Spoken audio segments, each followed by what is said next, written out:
The AFL Draft is getting plenty of coverage, and rightly so, as we welcome Generation Next into our AFL clubs. But I feel like there has been a lot of coverage for sort of the top 25, 30 prospects, as there should be. They're going to be the guys that are going to come in and hopefully make an impact straight away.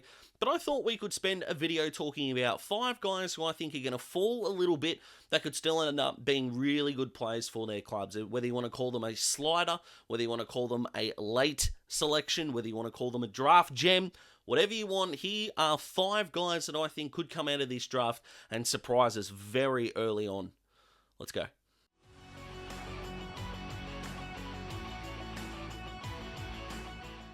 Let's start with Taylor Goad. Now, this guy could very easily go in the top 25, and the only one of this list that I could see going in the top 25. The thing is that Goad is going to be drafted or put into the talent range of different clubs in very different spots. Some of them might be more ruck dependent than others, and some might just be looking at, we don't really need a tall guy, but his athletic profile is extremely encouraging. Both of those things are true. Now, I love his athleticism. I love this ruck class, if I'm being honest. But again, Ethan Reid going to the Suns doesn't really need to be spoken about all that much. Mitch Edwards and Will Green are getting a nice amount of coverage now, and he just seems like the odd one out. South Australian boy, so Adelaide might be looking at him with one of those picks in the 20s, especially if they do get, say, an Ollie Murphy or an Ari Schoenmaker with their first pick and maybe George Stevens with their second. They could absolutely just pull the trigger on Taylor Goad. He goes in the top 20 and maybe doesn't deserve to be on this list, but this guy's an athletic freak, could genuinely go from 20 to 40 in this draft wherever he does end up, and I think he's going to do very, very well. A nice kick for a ruckman as well, good hands, and if he can show just a little bit forward, it's going to add another element to his game, because a ruckman that goes just from the centre bounce to the bench, not that valuable in the AFL anymore. Luke Lloyd. Let's talk about some key forwards in this draft. I've talked about Archer Reid a lot. I've talked about Logan Morris a lot, even though he's an undersized key forward. That's kind of been about it when it comes to this channel, but Luke Lloyd is the next man up. Really nice hands, covers the ground reasonably well, decent set shot goal kicking technique, and I think a guy that a side like the Bombers could look at for their picks in the 30s, but if he does get into the 40s, someone is going to take a chance on him, and I think it's going to be a fruitful one. Fingers crossed he'll be able to translate to the AFL level. I think he does need to go to a club where he's not required to play round one. It's not just throw him in there and go for it. He is going to need to build into his AFL career. Nothing wrong with that at all, and I do wish him all the very best. But in terms of the tall forwards in this draft, if you're thinking to yourself it's only Reid and Logan Morris, you would be mistaken. This guy exists as well.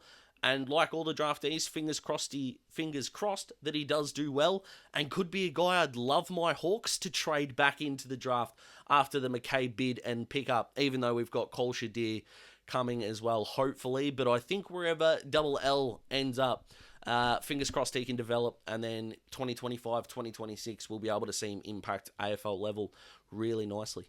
Aine McAuliffe, a guy who's been in the first round of my mock drafts earlier in the year, but again, another midfielder who he just hasn't really had that 38 disposal, 12 clearance, 3-goal game that would see you propel into the top 20, 25 of this draft. He's left-footed, he's silky, he's smooth, he's composed, and he is the kind of guy that I think is one of the more forgotten blokes in this draft. Another South Australian.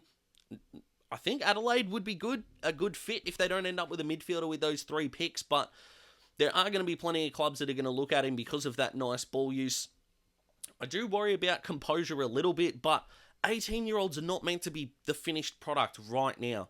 If there is a midfield-ready side who have got a pick in the 30s and beyond, this young man should be very high on their draft boards. He's got a head on his shoulders, and he's got that thing that you can't really teach youngsters, and that's footy IQ. Like him a lot.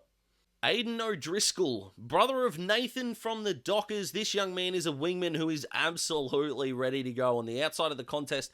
Meters gain specialist, loves delivering the ball long inside 50, and he's pretty handy in a one-on-one situation as well. His numbers throughout the year have been a little bit inconsistent as to why someone might fall in the draft a little bit, but is a guy that once he is able to have an impact, I think will only be able to grow and grow and grow. I do think he has the capability of playing 150 plus AFL games. Again, right environment is as important as your skill set. I think his skill set looks really, really good. And I think he tested at the combine really nicely as well. So if a club is going to look for some outside talent, he's definitely one that is going to be on some talent boards. And let's finish up with my man, Nathan Philactides, which is seemingly the way that most commentators are pronouncing it now. So if that's wrong, we'll all be wrong.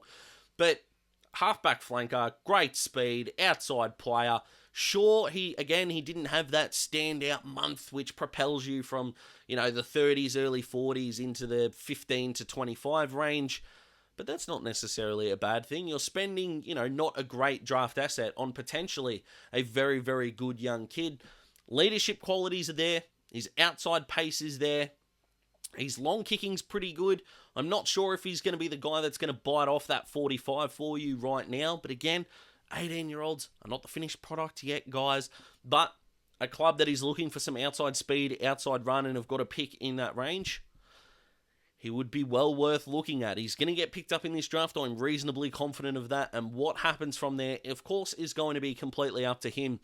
But here's another one that I would back in to have a nice AFL career in the right environment, and if he's able to grow and become the player that I think he can be and what he was, especially 6 months ago, hopefully he can carry that momentum in and become one of the absolute best gems out of this draft. Who's a guy that you might be looking at in that 30-plus range? Comment below, let me know. Could be a part 2 to this video as we lead up to the draft.